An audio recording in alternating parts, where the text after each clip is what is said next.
आज की रूहानी सत्संग में अंग 870 बानी कबीर साहब जी की। कबीर साहब जी ने अपने वचनों में कहा है, नरू मरे नर काम न आवे, पशु मरे 10 काज सवारे। अपने कर्म की गत मैं क्या जानूं बाबा रे। आप फरमा रहे हैं कि इंसान तो गरूर के अंदर, अहंकार के अंदर इतना चूर है कि तू धरती पर ही नहीं समाता, और तुझसे तो पशु लाख गुना अच्छे हैं।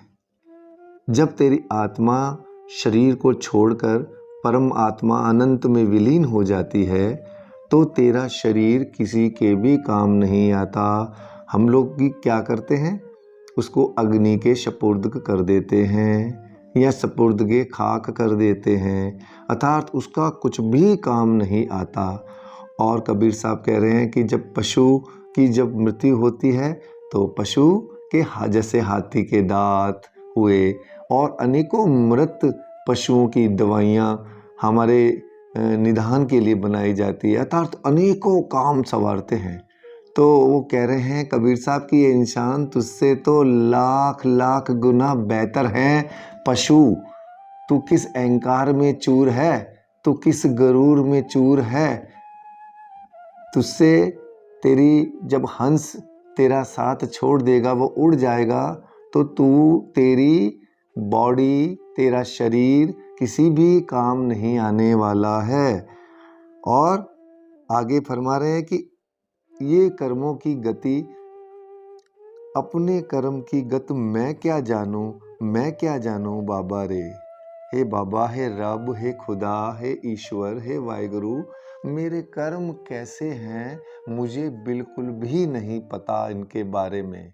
और ये सारे हमारे पूर्व संचित कर्मों के अनुसार ही होते हैं। जब हम अपने कर्मों को गति प्रदान करते हैं तो उस अवस्था का हमें ध्यान भी नहीं रहता कि कौन से कर्म अच्छे हैं, कौन से कर्म बुरे हैं, कौन से अच्छे कर्म हमें सुखों की अनुभूति करवाएंगे, कौन से कर्म हमें दुखों की अनुभूति करवाएंगे। उस समय हमारी समझ भी नहीं होती, तो फिर हमें अहंकार किस बात का करना चाहिए।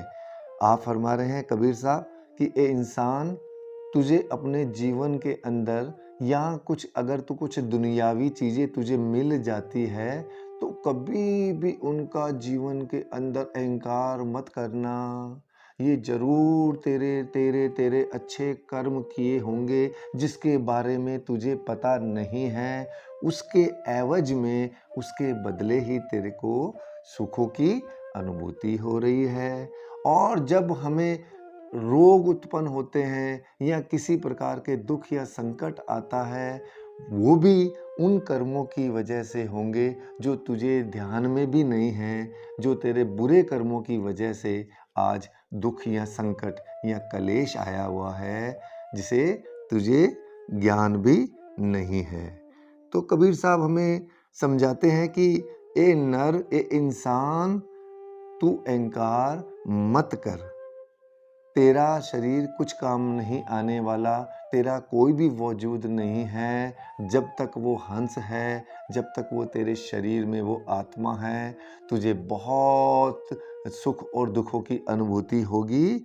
और आगे फरमा रहे हैं कि अब कह रहे हैं कि अब क्या होगा जब हमारे पास में पिछले जन्म हमारे बहुत अच्छे कर्म है ना, और कर्म के कारण हमको बहुत सुखों की अनुभूति होता है।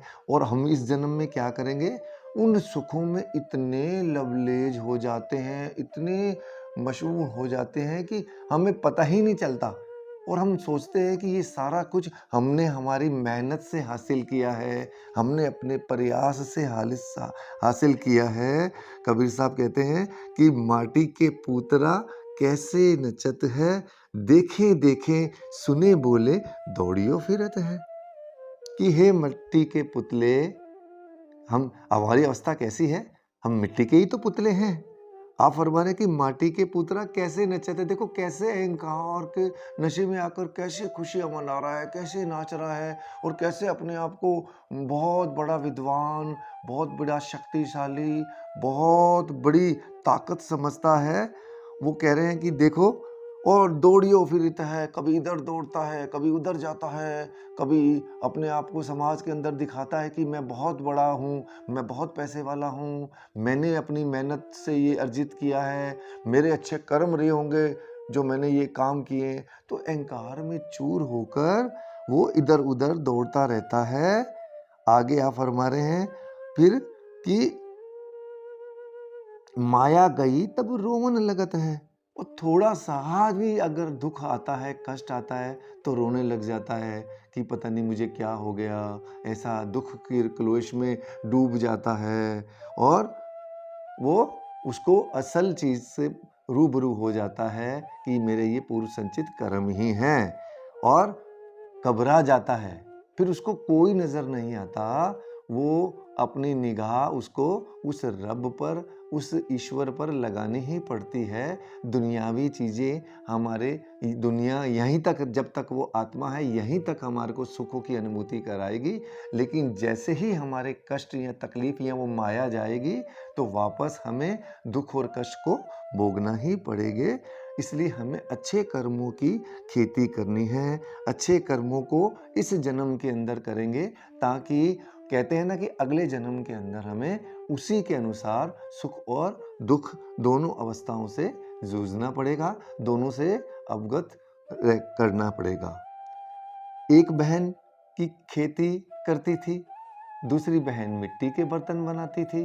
अब एक बहन क्या ऊपर टकटकी लगाए ईश्वर से प्रार्थना करती है कि हे ईश्वर, मेरी फसल के अंदर मैंने बीज बो दिया है, अब वर्षा वर्षा का प्रवेश करवाओ, वर्षा भेजो, बरसात भेजो ईश्वर, वरना मेरी फसल खराब हो जाएगी। वो टकटकी लगाकर ईश्वर से प्रार्थना करती है, और उसकी दूसरी बहन जो उसके मिट्टी के बर्तन बनाती है, उसके सारे बर्तन तैयार होकर पड़े रहते हैं। वो भी ईश्वर से टकटकी लगा के प्रार्थना करती है कि ईश्वर, इतने घने बादल बन गए हैं, ऐसा ना हो आप बरसात कर दें और मेरी मेहनत असफल हो जाए, अर्थात मेरे मिट्टी के बर्तन खराब हो जाएं। ऐसी परिस्थिति के अंदर एक ही समय में दोनों अवस्थाएं सुख और दुखों की अनुभूति करवाती है। अब ईश्वर भी सोचता है अगर मैं वर्षा करूंगा तो इसकी फसल अच्छी होगी, ये अच्छे कर्म हैं इसके, और मुझे इसको भी करना ज़रूरी है। और इधर देखता है कि वो मिट्टी के बर्तन वाली भी मालिक से गुहार लगा रही है कि ऐसा ना हो अतिवृष्टि के कारण, मेरे बरसात के कारण मेरे बर्तन मिट्टी के खराब हो जाएं। अब दोनों ही एक अवस्था के अंदर हम ऐसा सोच सकते हैं कि सुख और दुख दोनों एक साथ खड़े हैं। अब ईश्वर को क्या, ईश्वर संकट में पड़ जाता है कि भाई क्या करूं मैं, बरसात इधर बरसात दूं या ना दूं। फिर वो ईश्वर उन दोनों को उपाय बताता है कि एक काम करो, तुम दोनों अपनी कमाई को एक साथ बांट लो, अर्थात कर्मों की जो कमाई है सत्संग के द्वारा, सेवा के द्वारा एक दूसरे के साथ शेयर कर लो। ये सुझाव देता है ईश्वर, अर्थात हमें हर अवस्था के अंदर, सुखों और दुखों के अंदर हमें उस मालिक की अनुभूति करनी है। जो उसको अच्छा लगेगा वो ईश्वर हमें दे ही देगा, चाहे वो बरसात आए चाहे वो बरसात नहीं आए, दोनों की लाभ और हानि के अंदर उनकी रजा में ही मजा है। सासंग जी कबीर साहब ने हमको बहुत अच्छे तरीके से समझा दिया है इस रूहानी सत्संग के अंदर कि हमें अहंकार नहीं करना है।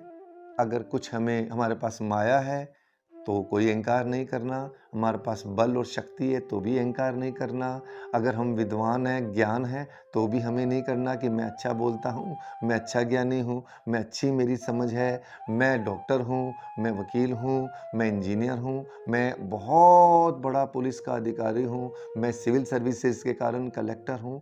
अजी आप होंगे, लेकिन असल से जरूर रूबरू हों कि ये सब पूर्व संचित कर्म है, और जब वो हंस उड़ जाएगा तेरी शरीर से तो तेरा शरीर किसी के भी काम नहीं आने वाला, तेरा अहंकार चूर चूर हो जाएगा। तुझसे तो बेहतर हैं वो पशु जो मरने के बाद भी अन्य इंसानों के काम आते हैं, दवाइयों के काम आते हैं, नाखूनों के काम आते हैं, हाथी के दांत काम आते हैं, कई चीज़ों के अंदर काम आते हैं। तो तेरी गति तो पशुओं से भी खराब है। इस जन्म के अंदर उस ईश्वर की इबादत कर, साथ संगत के बीच बैठकर उस प्रभु का नाम जप, सेवा कर, सत्संग कर, सिमरन कर। अच्छे सद्कर्मों के द्वारा हमारे जो आने वाला जीवन है उनकी हम खुशियाँ और सुखों की अनुभूति कर सकते हैं। और उस निरंकार के पास जब हम हमारा लेखा जोखा लेकर जाएंगे तो उसके साथ बड़े गर्व के साथ हम हमारी रिपोर्ट कार्ड उस ईश्वर के सामने रखें कि ये हमारे सद्कर्म हैं और ये जाने अनजाने हमारे गलत कर्म हो गए। आपका विवेक, आपका निर्णय हमारे सर माथे पर। साथ संगत जी, ये बानी थी कबीर साहब की।